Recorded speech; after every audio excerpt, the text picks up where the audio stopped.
రౌతులపూడి మండలం శృంగవరం గ్రామంలో శ్రీ ఉమావర్ధిని నాగలింగేశ్వర స్వామి ఆలయానికి కార్తీక మాసం 2వ సోమవారం కావడంతో భక్తులు అధిక సంఖ్యలో వచ్చి స్వామివారిని దర్శించుకున్నారు. ఈ సందర్భంగా ఆలయ కమిటీ సభ్యులను ఇటీవల కాశీబుగ్గ శ్రీ వెంకటేశ్వర స్వామి ఆలయంలో జరిగిన ఘటన గురించి వివరణ అడగగా ఆలయ కమిటీ సభ్యులు మాట్లాడుతూ స్వామివారిని కార్తీక మాసం 4వ సోమవారం భక్తులు అధిక సంఖ్యలో స్వామివారి దర్శనం కోసం రావడం జరుగుతుందని, భక్తులకు ఎటువంటి అవాంఛనీయ సంఘటన జరగకుండా ముందస్తుగా పోలీసు భద్రత కోరడం జరిగిందని అన్నారు. చేయించే వరకు కూడా కమిటీ నెంబర్లు పూర్తిగా బాధ్యత తీసుకుని ఆలయం బయటికి భక్తులు వస్తారు.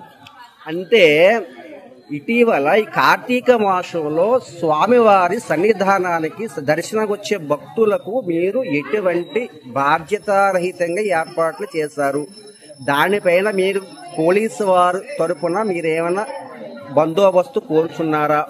రేపొచ్చే పౌర్ణమికి కానీ 4వ సోమవారానికి కానీ అత్యధిక భక్తులు వస్తారు కాబట్టి ఇటీవల మొన్న జరిగిన శనివారం నాడు ఏకాదశి నాడు శ్రీకాకుళం జిల్లా కాశీబుగ్గలో జరిగినటువంటి ప్రమాదం ప్రతి ప్రైవేటు దేవాలయాలకు కూడా ప్రభుత్వం ఇటువంటి చేయకూడదనేసి ముందస్తు జాగ్రత్తలు చేసుకుంటున్నారు. కాబట్టి ఈ తరుణంలో మీ కమిటీ వారు ఈ దేవస్థానానికి ఎటువంటి భద్రతా చర్యలు తీసుకుంటున్నారు?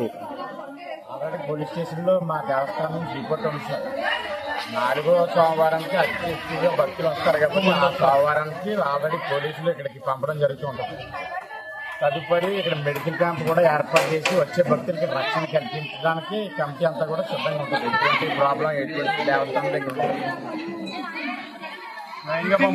ఇరు గ్రామాల నుంచి స్వచ్ఛందంగా సేవ చేసే భక్తులు కొంతమంది వాళ్ళు వచ్చి సేవ చేస్తారు.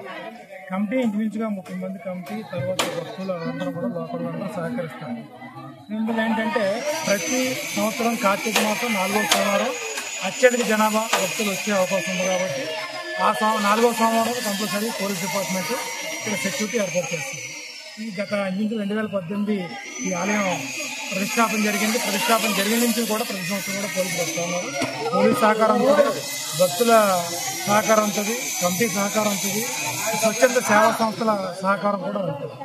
రెండోది ఏంటంటే ఇక్కడ ఖాళీ ప్రదేశం ఉంది కాబట్టి ఎంతమంది భక్తులు వచ్చినా సరే కానీ వచ్చే దారి వేరు, వెళ్లే దారి వేరు కింద ఉంటుంది కాబట్టి ఎటువంటి ఇబ్బంది కలగలేదు.